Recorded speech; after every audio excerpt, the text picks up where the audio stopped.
Welcome to the power education के YouTube channel पर आप लोग का बहुत स्वागत है।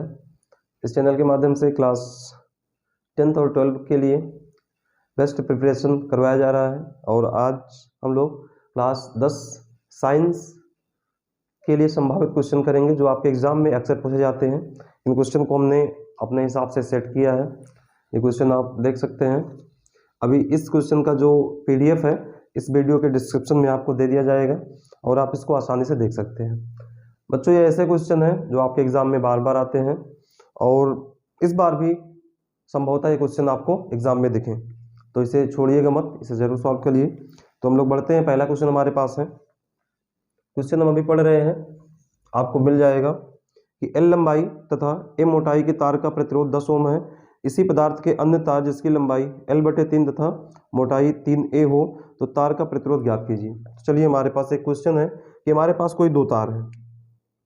हमारे पास कोई दो तार है। एक तार हम मान लेते हैं तार 1 है, तार 1 है और तार 1 में लंबाई हमें दिया गया है, तो इसके लिए हम सबको लंबाई को L1 बराबर मान लेते हैं, L है। क्षेत्रफल में दिया गया है A1 बराबर मोटाई या क्षेत्रफल, ये में दिया गया है A है। उसके बाद प्रतिरोध इसका R1 बराबर क्या दिया गया है, ये में 10 ओम दिया गया है, ठीक है। इसके बाद हमें दूसरा कोई तार दिया गया है, तार R2 है या तार 2 मान लेते हैं। अब तार 2 है, इसका जो क्षेत्रफल या जो इसकी लंबाई है L2 बराबर वो पहले की 1/3 है, तो पहला L है, अब कितना हो जाएगा, L/3 हो जाएगा। इसके बाद इसकी जो मोटाई है A2 बराबर ये में कितनी दी है, 3A है। अब बच्चों, इसके बाद हमसे बोला क्या गया है, बोला गया है कि इस वाले तार का हमें प्रतिरोध बताना है, मतलब R2 की वैल्यू हमें बताना है। तो इसके लिए हम लोग क्या करते हैं, हम लोग एक फार्मूला जानते हैं कि R बराबर रो L/A। R बराबर क्या जानते हैं, R बराबर रो L/A। अब अगर हम लोग तार पहले तार के लिए बात करें तो तार 1 के लिए क्या होगा, ये सारी वैल्यू R1 हो जाएगी, R1 बराबर रो। अच्छा, एक चीज, अगर कोई एक ही तार है, एक ही धातु से बना है, एक धातु से कई तार बने हैं, तो उसमें सभी में विशिष्ट प्रतिरोध रो का मान बराबर रहेगा। तो ये मान लेते रो है, ये हमारा L1/A1 है। दूसरा अगर हम लोग माने तार 2 के लिए क्या होगा, ये तार 2 के लिए हमें मिल जाएगा R2 बराबर में बच्चों रो L2/A2। ये now equation number first and second. अब क्या करेंगे, हम लोग फर्स्ट एंड सेकंड को डिवाइड कर देते हैं। तो फर्स्ट डिवाइड सेकंड हमें क्या मिलेगा, R1/R2, R1/R2 is equal to क्या, यहाँ रो से रो कैंसिल हो गया, L1/A1 बटे में क्या मिलेगा, L2/A2 मिलेगा। अब अगर हम लोग एक बार इसको क्या कर ले, थोड़ा सॉल्व करेंगे, A2 ऊपर जाएगा तो L1/A2 और अपॉन में क्या आएगा, L2/A1।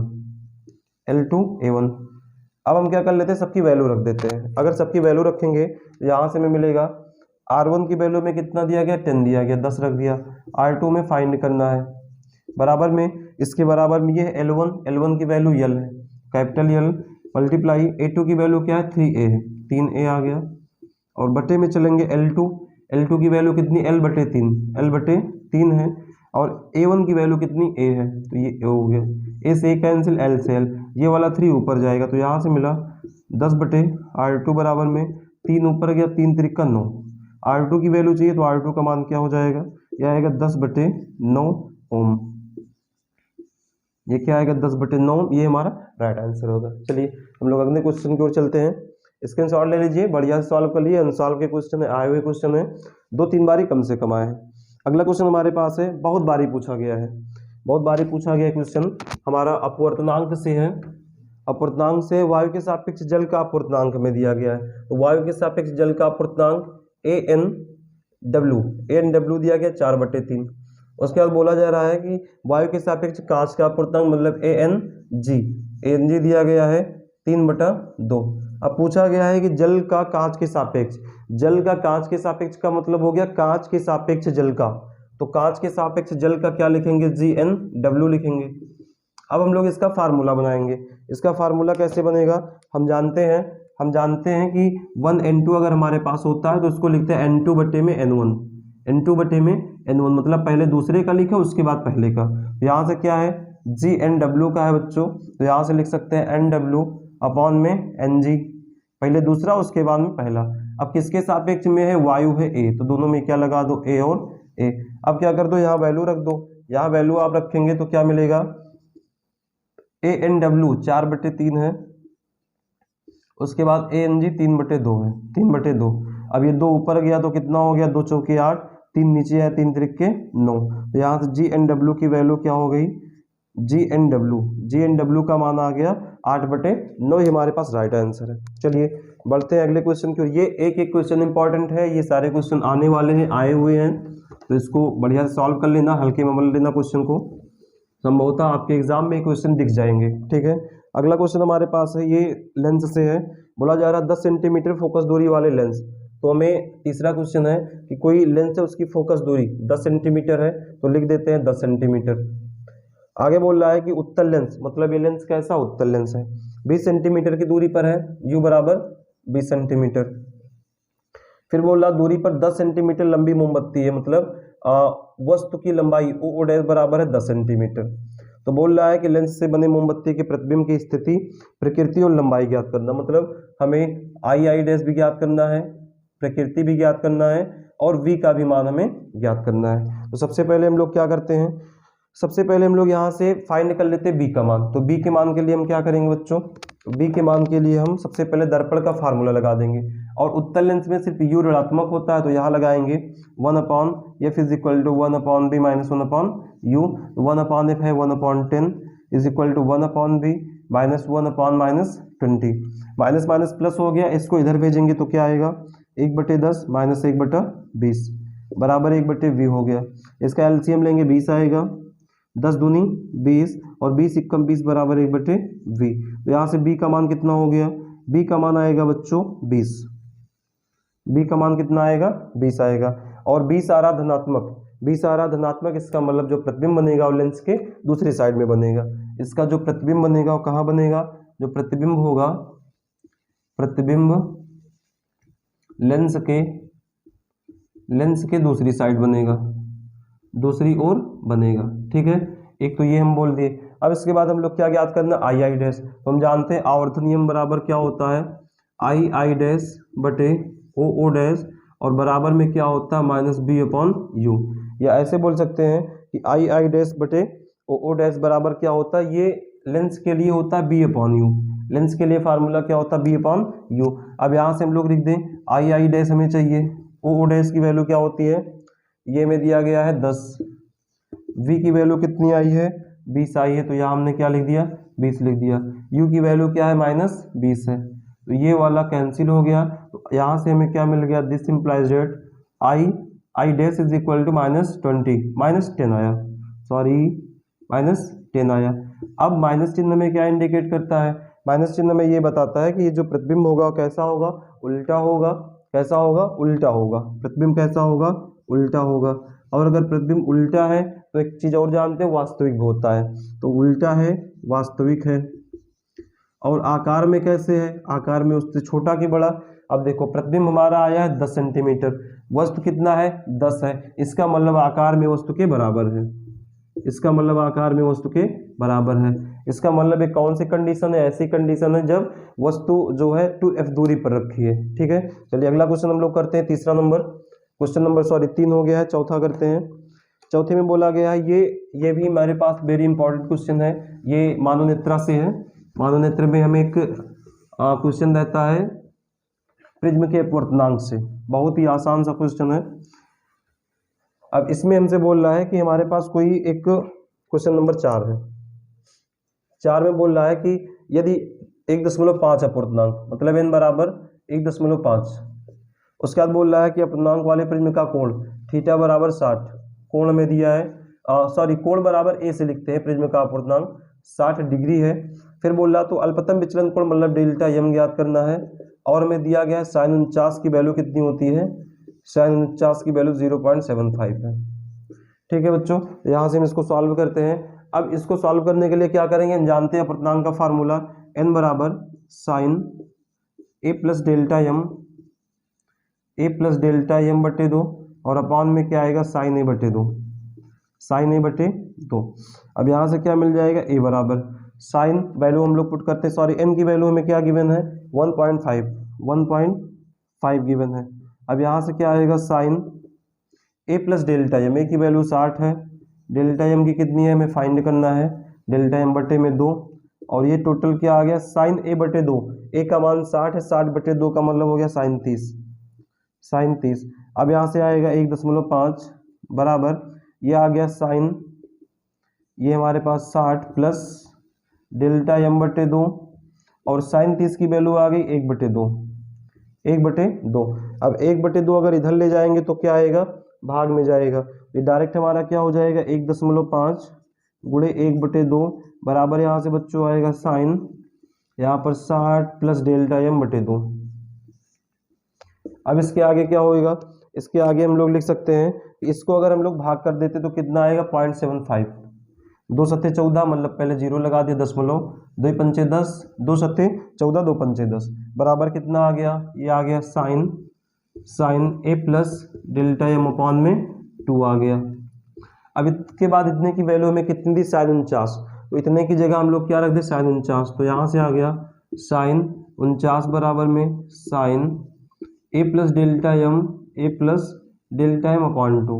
अब देखो ये वाला साइन साइन कैंसिल आउट हो गया, इसके बाद यहाँ से क्या मिलेगा 49 बराबर ए की वैल्यू हमें कितना दी है 60, ए की वैल्यू 60 दी है, तो यहाँ पर हम क्या रख दें 60 प्लस डेल्टा एम बटे में 2, इसका गुणा कराएंगे 49 दूनी 98 बराबर 60 प्लस डेल्टा एम। अब इसको इधर ले जाके घटाएंगे पक्षांतर करने पर कितना आएगा 38 डिग्री, तो यहाँ से डेल्टा एम कितना हमें मिल गया 38 डिग्री, ये हमारा राइट आंसर हो जाएगा, ये हमारा क्या हो जाएगा राइट आंसर हो जाएगा। अगला क्वेश्चन, चलिए अगला क्वेश्चन हमारे पास क्या है, क्वेश्चन नंबर 5 है। अब 5 में बोल रहा है कि हमारे पास 250 वोल्ट और 5 एम्पीयर फ्यूज वाले परिपथ में 25 वाट के कितने बल्ब जल सकते हैं। तो ये हमारे पास क्वेश्चन क्या है कि वोल्ट मतलब V बराबर में दिया गया 250 वोल्ट, कितना दिया है 250 वोल्ट, उसके बाद धारा दी गई है I बराबर 5 एम्पीयर, इसके बाद बोल रहा है P बराबर 25 वाट, तो बोल रहा है कितने बल्ब जल सकते हैं, N मतलब हमें बल्बों की संख्या ज्ञात करना है। तो इसके लिए हम लोग जानते हैं कि P बराबर होता क्या V इंटू आई, P बराबर फार्मूला क्या होता है V इंटू आई। अब हम लोग क्या मान ले कि माना बल्बों की संख्या x है, n है, माना बल्बों की संख्या या जलने वाले बल्बों की संख्या क्या है, बल्बों की संख्या बराबर n है, तो यहाँ से क्या कर दे कि इसके वाट में मतलब कितनी शक्ति आई है उसमें n से मल्टीप्लाई करवा दें, तो यहाँ से बच्चों क्या मिल जाएगा, ये आएगा n गुणे P बराबर V इंटू आई, तो यहाँ से n बराबर क्या हो जाएगा V इंटू आई अपॉन में P। Now put the value of V I and P, तो यहाँ से हमें क्या मिलेगा, यहाँ से हमको मिलेगा V की वैल्यू कितना है 250 हो गया, I की कितना है 5 है, 25, P का कितना 25 है, तो 25 एकम 25, 25 दाम में 150, तो ये कितना हो जाएगा 10×5 = 50, तो n बराबर कितना आ गया, मतलब 50 बल्ब जल सकते हैं। अगर किसी परिपथ में उसका वोल्टेज 250 है, धारा 5 एम्पीयर और उसका शक्ति 25 है, तो उसमें कितने बल्ब जल सकते हैं 50 बल्ब जल सकते हैं। बढ़ते हैं अगले क्वेश्चन की ओर। अगला क्वेश्चन 6 नंबर है। 6 क्वेश्चन हमारे पास है, एक परिपथ बना है हमारे पास क्वेश्चन नंबर 6 में। यहाँ पर दिया गया है कि हमारे पास एक परिपथ है, ये थोड़ा ऐसा टाइप में है,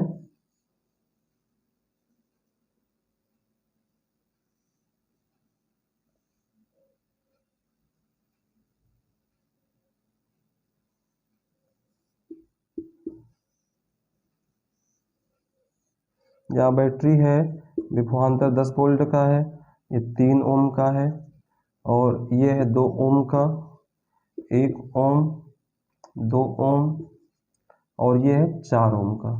यहाँ ए सिरा है, यहाँ बी है, तो इसमें अलग अलग 3 क्वेश्चन हमसे बोला गया है।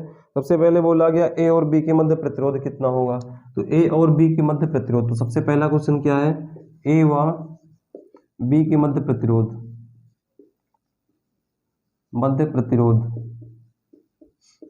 तो बच्चों ए व बी के मध्य प्रतिरोध क्या होगा, सबसे पहले हम देखेंगे तो ये वाला श्रेणी में है, ये श्रेणी में है, इन दोनों का क्या हो जाएगा, इसका श्रेणी हो जाएगा R1 बराबर 4 + 2 बराबर में 6 ओम आ गया, इसका श्रेणी क्या होगा R2 बराबर में ये 2 + 1 बराबर कितना आ गया 3 ओम, अब ये वाले और ये वाले किस क्रम में हो जाएंगे, ये हमारे हो जाएंगे समांतर में। तो अगर इसका समांतर निकालेंगे 1/r बराबर क्या आएगा, 1/r1 प्लस 1/r2।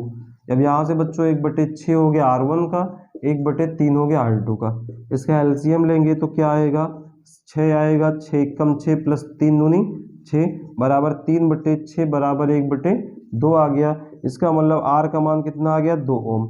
मतलब इस परिपथ जो ए और बी का तुल्य प्रतिरोध कितना आ गया, 2 ओम आ गया। उसके बाद दूसरा क्वेश्चन इसी में पूछा है, दूसरा क्वेश्चन कि परिपथ में प्रवाहित धारा कितनी है। तो अब धारा के लिए हमें क्या चाहिए, टोटल प्रतिरोध चाहिए। तो ये हमें 2 मिला है, इतना 2 मिला है, 2 और 3 किस क्रम में है, श्रेणी में। तो अब इसका हम लोग अगर आर का मान निकालेंगे, 2 + 3 कितना आ गया, 5 ओम आ गया। वी बराबर दिया है 10 ओम, 10 वोल्ट। तो आई बराबर क्या होता है, V/R होता है बच्चों। ओम के नियम से V की वैल्यू 10 है बटे 5। धारा कितनी आ गई, 2 पंचे 10, मतलब 2 एम्पियर की धारा आ गई। ये हमारा दूसरा आंसर है। अगला क्या बोल रहा है, ए और बी के मध्य विभवांतर। तो ए और बी के मध्य विभवांतर V बराबर होता क्या, I × R। तो अब जो धारा इसका देखो, कुल इसका R कितना आया है, 2 आया है, धारा कितनी जा रही, 2 एम्पियर। तो विभवांतर क्या हो जाएगा, 2 × 2 बराबर में 4 वोल्ट का होगा। तीसरा और चौथा क्वेश्चन क्या है, चौथा बोल रहा है कि 3 ओम के प्रतिरोध के सिरों में विभवांतर। तो 3 ओम का प्रतिरोध का सिरा यहाँ, इसका विभवांतर क्या होगा, ये V बराबर IR। अब देखो यहाँ से धारा जाएगी 2 एम्पियर की, यहाँ अलग अलग पार्टों में जाएगी, कुछ इसमें कुछ इसमें, लेकिन यहाँ फिर से हमें धारा दोनों मिलकर 2 एम्पियर की मिलेगी। अब यहाँ धारा आ रही 2 एम्पियर, प्रतिरोध है 3, तो 2 3 6 हो जाएगा। मतलब ये हमारे पास आ गया 2 × 3 बराबर में 6 वोल्ट। तो इसका विभवांतर कितना हो जाएगा, 6 वोल्ट हो जाएगा। तो ये बच्चों क्या है, इसका सलूशन है। बड़ा ही आसान सा है। ये ऐसे क्वेश्चन जो 7 नंबर में आते हैं, आपको 7 नंबर देकर जाएगा, तो इसको आप बढ़िया से पढ़ लीजिए। और अब हम लोग बढ़ते हैं अपने लास्ट क्वेश्चन की ओर। ये भी आपको कई बार एग्जाम में आया है, अभी 22 में भी आया है, 20 में भी आपको देखने को मिलेगा, या ये बस ऐसा बोल सकते हैं किसी ना किसी सेट में हर बार आया है। ठीक है, तो चलिए अगला क्वेश्चन हम लोग करते हैं। अगला क्वेश्चन है कि तांबे की किसी तार का व्यास 0.5 मिलीमीटर है तथा प्रतिरोधकता 1.6 × 10⁻⁻8 ओम मीटर है। तो हम लोग लिखते चलते हैं। हमें क्वेश्चन नंबर 6 में दिया गया है कि व्यास का मतलब हमें D बराबर दिया गया है 0.5 mm। तो यहाँ से R क्या आ जाएगा, इसका आधा मतलब 0.25 mm।